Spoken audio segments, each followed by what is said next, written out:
지난주에는 성령 강림절이었고 오늘은 삼위일체 주일이라고 부릅니다. 오늘 말씀은 성령 강림절과 그리고 삼위일체라고 하는 이 말을 좀 연관지어서 성령으로 충만함을 받으라, 이런 제목으로 함께 말씀을 나누려고 합니다. 삼위, 위치는 셋인데 일체, 몸은 하나라고 하는 뜻입니다. 그러니까 삼위일체라고 하는 뜻이 그렇습니다. 하나님은 영이신데 하늘에 계십니다. 우리하고는 차원이 다른 분이십니다. 그러니까 서로 소통할 수가 없다라고 하는 뜻입니다. 그러니까 육신을 가지고는 하늘에 계신 영적 하나님을 상대할 수 없다라고 하는 겁니다. 그분이 성부 하나님, 하늘에 계신 하나님이십니다.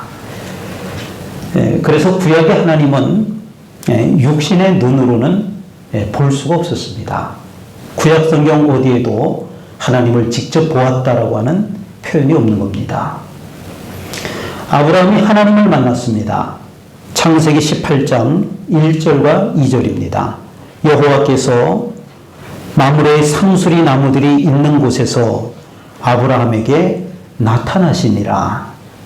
그런데 어떻게 나타났느냐 하면, 날이 뜨거울 때에 그가 장막문에 앉아 있다가 눈을 들어본 즉 사람 셋이 맞은편에 서 있는지라. 하나님이 나타났는데 어떻게 나타났느냐? 사람 셋으로 나타났다 그랬습니다. 그러니까 세 사람의 형상으로 나타나는데 바로 그 세 사람이 하나님이십니다. 아브라함은 하나님이신 사람 셋에게 송아지를 잡아서 정성껏 대접을 했습니다. 그리고 나서 그 아내 사레가 아들을 낳을 것, 그리고 소돔과 고모라 성이 멸망하게 될 것을 듣게 됩니다. 모세도 하나님을 만났습니다. 출애굽기 3장 1절과 2절입니다. 모세가 그의 장인 미디안 제사장 이도로의 양떼를 치더니 여호와의 사자가 떨기나무 가운데로부터 나오는 불꽃 안에서 그에게 나타나시니라. 모세에게도 하나님이 나타났습니다. 그런데 어떻게 나타났느냐 하면 가시떨기나무 안에 불꽃으로 나타나셨다. 그러니까 하나님의 형상이 보여진 것이 아니고 그 대신 어떤 것으로 형상을 대신했다라고 하는 뜻입니다. 하나님이신 떨기나무 불꽃과 대화하면서 이 모세는 사명을 받습니다. 출애굽기 3장 10절입니다. 이제 내가 너를 바로에게 보내어 너에게 내 백성 이스라엘 자손을 애굽에서 인도하여 내게 하리라. 아무리 위대한 구약의 인물이라 할지라도 하나님을 직접 보지는 못했습니다. 사람 셋으로 또는 가시떨기나무 불꽃으로 간접적으로 볼 뿐입니다. 우리와는 차원이 다른 분이시기 때문에 그렇습니다. 그래서 하늘 보좌를 버리시고 우리와 같은 차원이 되시기 위해서 육신의 몸을 입고 이 땅에 오신 것입니다. 그분이 예수님이십니다. 삼위 중에 성자 하나님이십니다.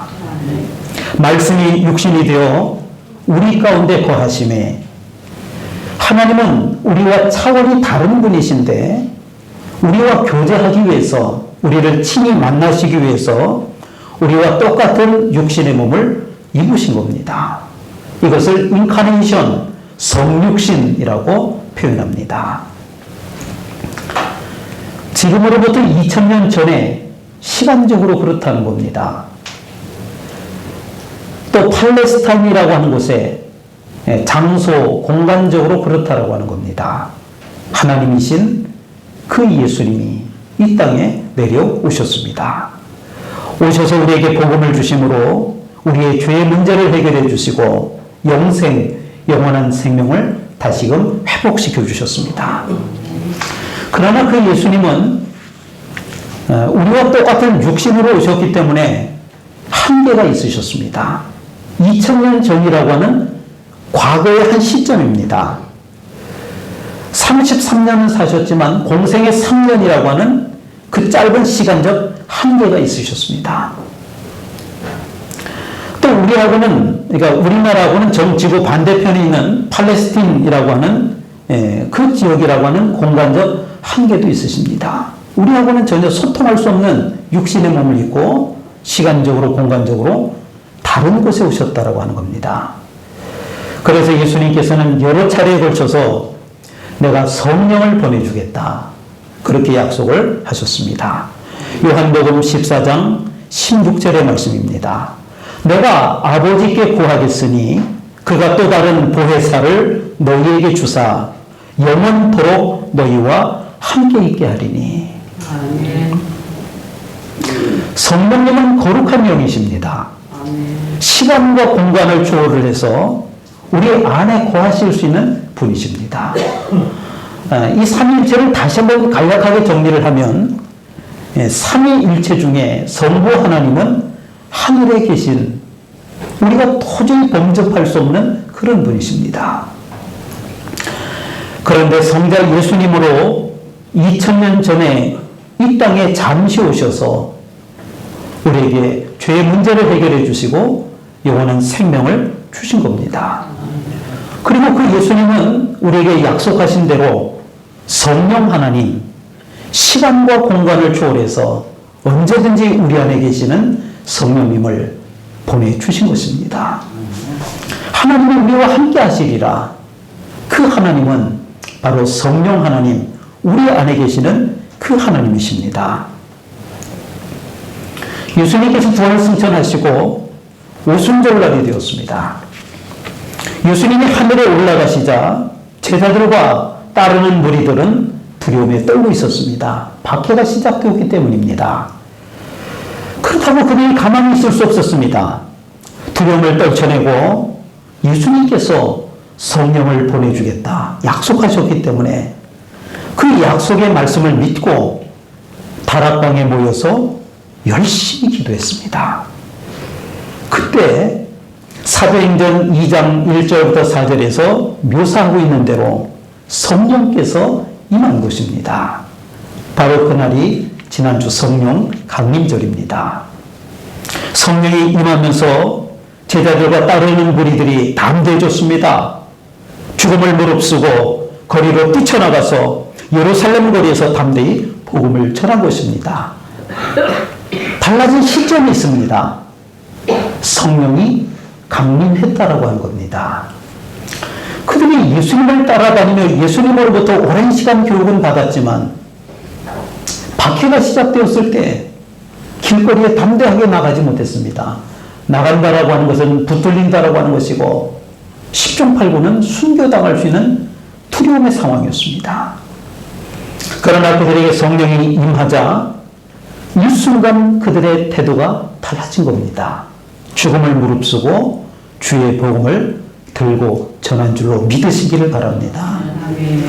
교회는 성령 충만으로 시작되었습니다. 성령님은 우리 안에 내주하시는 또 다른 하나님이십니다. 그 하나님이 내 안에 계심으로 우리가 구원을 받게 된 줄로 믿습니다. 그 하나님이 내 안에 충만하게 될 때 승리하며 이 세상을 살아갈 수 있는 줄로 믿으시기를 바랍니다. 교회는 은혜를 사모하는 영적 공동체여야 합니다. 은혜가 안 되면 하던 일들을 내려놓아야 합니다.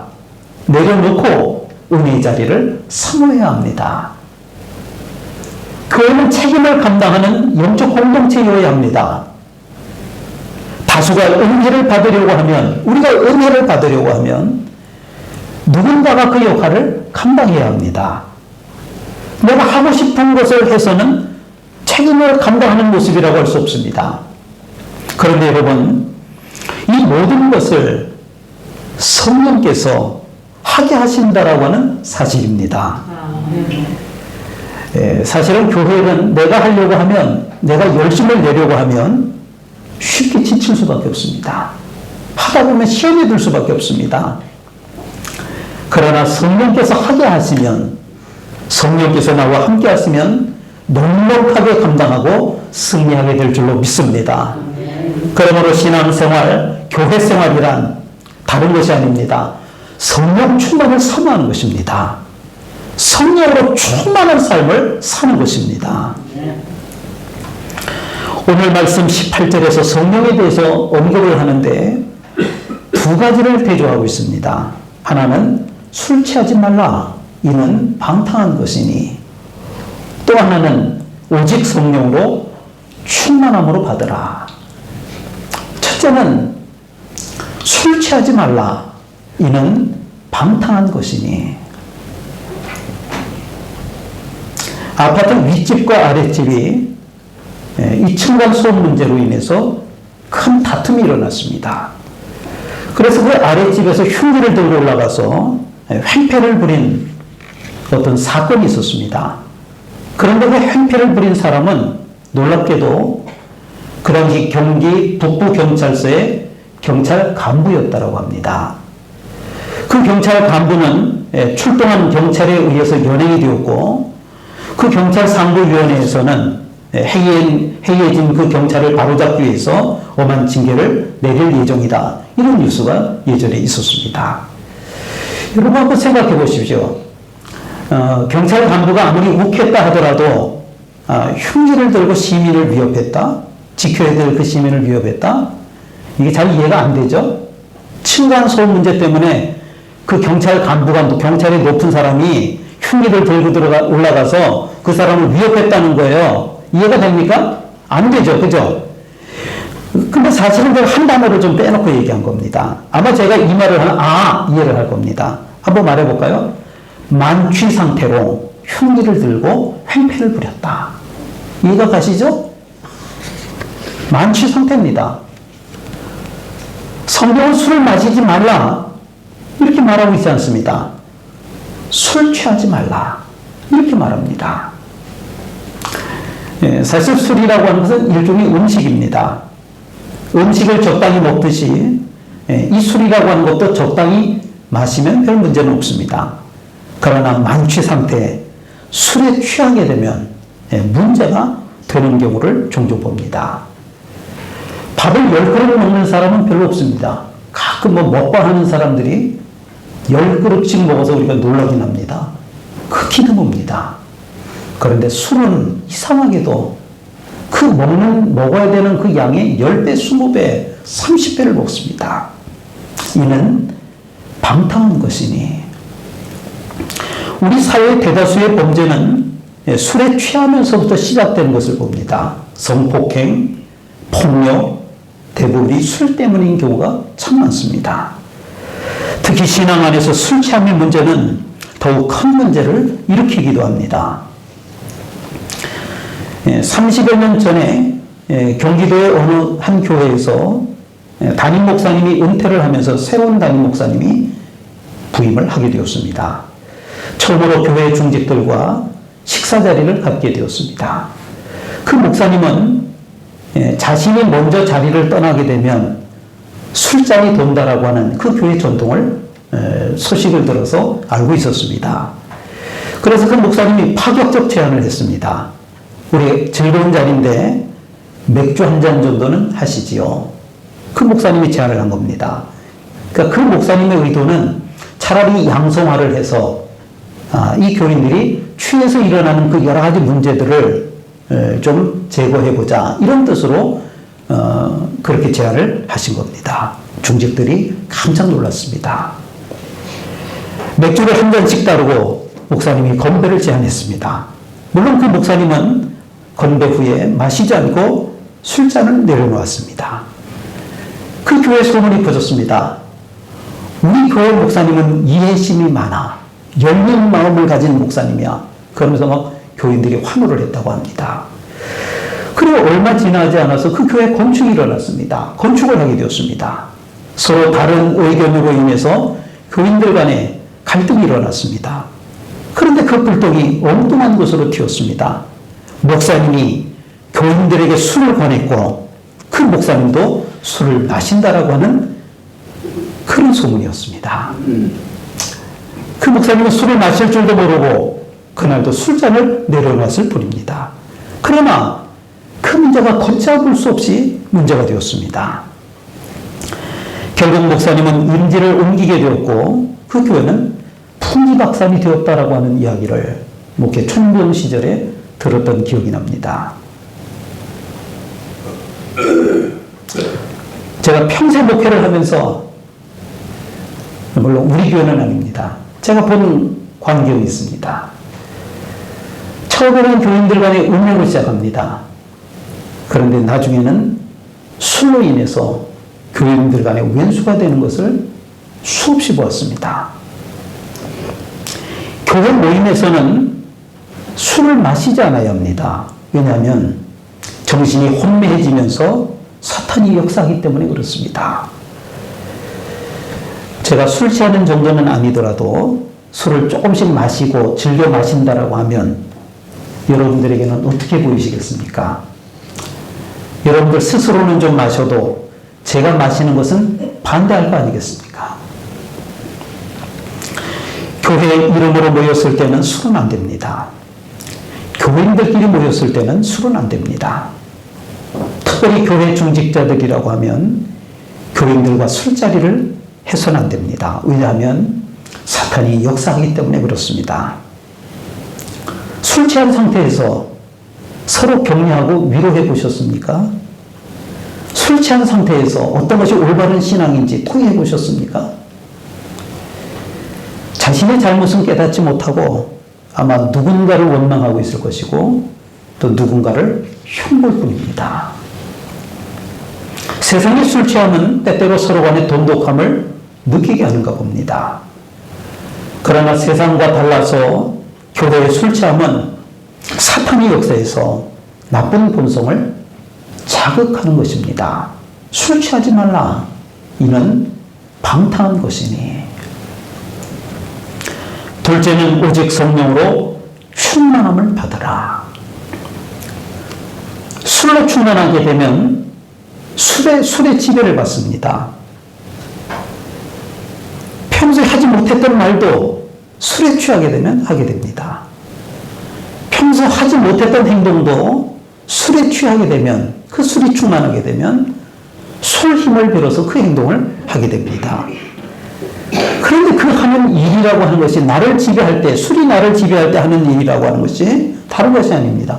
음란을 추구하게 됩니다. 난폭함으로 폭력을 휘두르기 쉽습니다. 평소에 해서는 안 될 행동들을 손쉽게 손대게 되는 것입니다. 그런데 더 큰 문제는 그것이 잘못인지를 모르고 한다라고 하는 겁니다. 성령으로 충만하면 성령님의 지배를 받습니다. 성령님은 삼위 하나님이십니다. 우리를 이 세상에서 천국으로 인도하십니다. 이 세상 사는 동안에도 좋은 길로 인도해 주십니다. 우리의 성품을 바른 인격으로 변화시켜 주십니다. 사는 동안 보호해 주시고 인도해 주십니다. 성령 충만을 받게 되면 이렇게 됩니다. 오늘 본문 19절은 그 당시 초대교회의 예배 모습입니다. 19절 말씀을 함께 읽겠습니다. 에베소서 5장 19절 읽겠습니다. 시작. 시와 찬송과 신령한 노래들로 서로 따라가며 너희의 마음으로 주께 노래하며 찬송하며. 아멘. 네, 성령 충만하게 되면 예배가 변한다라고 하는 겁니다. 시편의 시로 찬송으로 신령한 노래들로 서로 화답하며 예배하는 것입니다. 그냥 형식적으로 드리는 것이 아닙니다. 너희의 마음으로 주께 노래하며 찬송하며, 입술로만 찬송하는 것이 아닙니다. 마음을 쏟아서 찬송을 올려드리는 겁니다. 받은 은혜에 감격하여 떨리는 마음으로 찬양하는 것입니다. 받은 사랑에 감사하여 뜨거운 마음으로 찬양을 드리는 것입니다. 하나님이 너무 좋아서 기쁘고 즐거운 마음으로 찬양하는 겁니다. 본문 20절은 그 당시 초대교회의 삶의 모습입니다. 20절 말씀도 읽어보겠습니다. 에베소서 5장 20절입니다. 시작. 범사의 우리 주 예수 그리스도의 이름으로 항상 아버지 하나님께 감사합니다. 아멘. 아버지 하나님께 감사하며 성령 충만하면 예배가 변할 뿐만 아니라 항상 감사하게 된다라고 했습니다. 왜냐하면 내 안에 계신 성령께서 감사거리를 생각나게 하시기 때문입니다. 한 노인이 임종을 앞두고 병실 창가자리에 누워 있습니다. 거동이 불편한 다른 환자는 창문이 보이지 않는 안쪽에 누워 있습니다. 창가에 앉은 노인은 매일 밖의 아름다운 풍경을 그 창문을 보지 못하는 그 사람에게 이야기해 주었습니다.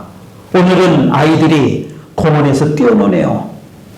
꽃이 참 아름답게 피어 있습니다. 그 이야기를 들으면서 거동이 불편한 저 안쪽에 있는 그 환자는 위로를 받습니다. 듣기만 해도 그냥 기분이 좋습니다.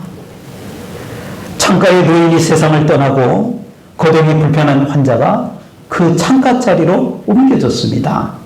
기대하며 창밖을 보았더니 보이는 것은 회색 벽뿐이었습니다. 그리고 알고 보니 그 노인은 앞이 보이지 않는 그런 상태의 환자였습니다. 노인이 없는 풍경을 지어내는 것이 아닙니다.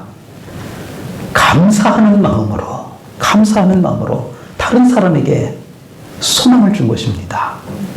비록 회색 벽이고 자신은 그것조차 볼 수 없는 눈이었지만 늘 감사하는 마음으로 하나님 앞에 갈 때 내가 저 사람에게 기쁨을 주어야 되겠다. 여러분, 성령 충만한 사람은 환경이 아닙니다. 감사의 시선으로 세상을 바라보는 줄로 믿습니다. 술 취함은 불평과 비난과 저주가 생각나게 하지만 성령 충만은 항상 감사하게 하십니다. 감사는 행복의 원동력입니다. 성령 충만한 사람은 항상 감사하는 사람인 줄로 믿습니다. 본문 21절은 그 당시 대인 관계의 모습입니다. 에베소서 5장 21절 말씀 읽겠습니다. 시작. 아멘. 여러분, 우리가 성령 충만하게 되면 사람을 대하는 마음이 달라지는 겁니다. 마음이 달라지면 태도가 달라지는 것은 당연합니다. 신앙생활을 하는데 인격이 변화가 없습니다. 성품도 달라지지 않습니다. 우리의 성령 충만을 점검해 보아야 합니다. 자꾸 사람이 미워집니다. 봉사가 힘들게 느껴집니다. 신앙생활을 하는데 은혜가 되지 않습니다. 성령 충만을 경험하지 못했는지를 돌아보아야 합니다. 성령 충만을 받지 못하면 교회 생활을 하면 할수록 힘들어지고 갈등이 생길 뿐입니다. 신앙생활을 행복하게 하는 비결은 오직 한 가지입니다.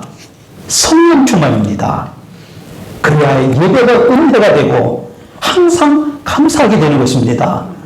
그래야 우리의 성품이 변화되는 줄로 믿으시길 바랍니다. 그렇다면 우리가 어떻게 해야 성령 충만할 수 있을까요?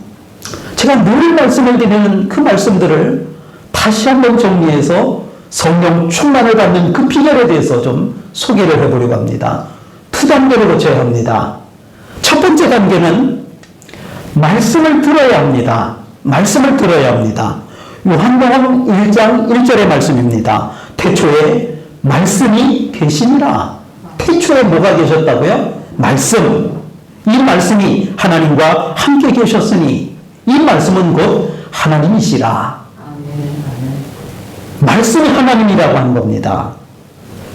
그래서 요한복음 1장 14절에서는 그 말씀이 하나님이 육신이 되어 우리 가운데 거하심에, 말씀은 곧 하나님이신데 그 말씀이 육신이 되어서 예수님으로 오셨다라고 하는 것입니다. 더 나아가서 그 말씀이 우리 안에 거하시는데 바로 그분이 삼위의 하나님 성령님이신 줄로 믿습니다.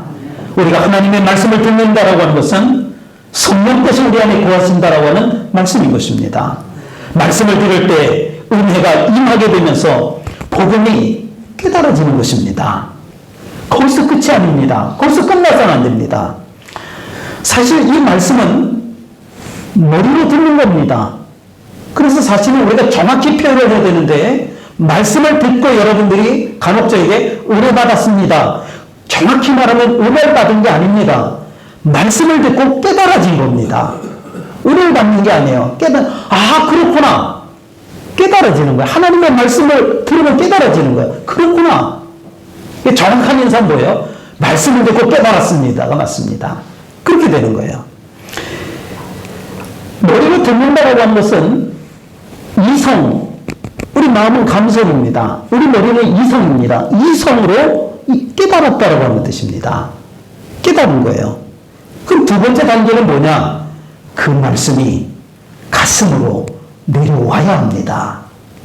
깨달아진 그 말씀이, 이성으로 깨달아진 그 말씀이 논리정연하게 상식적으로 알아진 그 말씀이 우리의 가슴으로 내려와야 한다라고 하는 것입니다. 사도행전 8장 14절과 15절 말씀해 보니까 예루살렘에 있는 사도들이 사마리아도 하나님의 말씀을 받았다 함을 듣고, 사마리아 사람들이 하나님의 말씀을 받았다 함을 듣고 베드로와 요한을 보내매 그들이 내려가서 그들을 위하여 성령 받기를 기도하니 그랬습니다. 사마리아 사람들이 하나님의 말씀을 들었습니다. 그러자 베드로와 요한이 그들을 위해서 기도했습니다. 그러자 사마리아 사람들이 성령 충만함을 받았다라고 하는 겁니다. 말씀을 머리로 들어서 옳고 그름을 분별하는 그 이성으로 깨달은 겁니다. 이 시간 깨달을 수 있기를 바랍니다. 그런데 우리의 머리는 차갑지만 우리 가슴은 뜨겁습니다. 그래서 이 뜨거운 가슴으로 모든 것을 따뜻하게 할 수 있다고 하는 것입니다. 그렇기 때문에 차가운 머리에는 그 말씀을 뜨거운 우리의 가슴으로 내려보내야 합니다. 그 과정을 뭐라고 그러느냐? 기도라고 말하는 겁니다. 기도는 머리로 깨달은 말씀을 가슴으로 내려보내는 과정입니다. 그래서 먼저 말씀을 들어야 합니다. 말씀을 듣고 깨달아야 합니다. 그러고 기도해야 기도할 거리가 있는 겁니다. 말씀을 듣지 못하고 깨닫지 못했는데 기도하려고 그러면 맹탕입니다. 할 기도가 없습니다. 하나님 아시죠? 잘 되게 해주세요. 하나님 아시죠? 그냥 그거밖에 할 수가 없어요.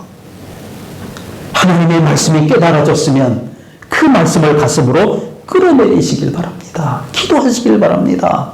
그 말씀이 가슴으로 내려오면 우리 가슴이 부글부글 뜨거워지면서 활동력이 생기게 되는 겁니다. 이것이 바로 성령 충만의 상태인 줄로 믿습니다.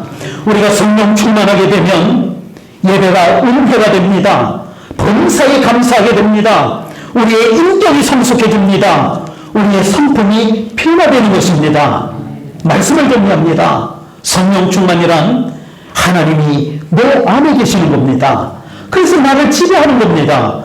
하나님이 나를 지배하시면 행복해질 수 있습니다. 성령 충만을 위하여 하나님의 말씀을 듣고 깨닫기를 바랍니다. 그리고 그 말씀이 가슴으로 내려오도록 기도하시기를 바랍니다. 그러면 반드시 성령 충만을 경험하게 될 줄로 믿습니다. 기도하겠습니다. 하나님 아버지, 우리의 삶이 성령 충만하기를 원합니다. 그러기 위해서는 먼저는 말씀을 듣고 깨닫게 하옵소서. 또 그 말씀이 가슴으로 내려올 수 있도록 뜨겁게 기도하게 하옵소서. 그럴 때 성령 충만으로 감사와 찬양이 넘치는 삶이 될 줄로 믿습니다. 그리스도를 경외하는 마음으로 한마음 되게 하시고 오늘도 주님의 뜻 가운데 살아가도록 우리의 삶을 인도하여 주옵소서. 우리의 말과 행동이 주님께 영광이 되기를 원합니다. 모든 순간 성령님의 인도하심을 따르는 복된 삶이 되게 하여 주옵소서. 감사드리며 예수님의 이름으로 기도하옵나이다. 아멘.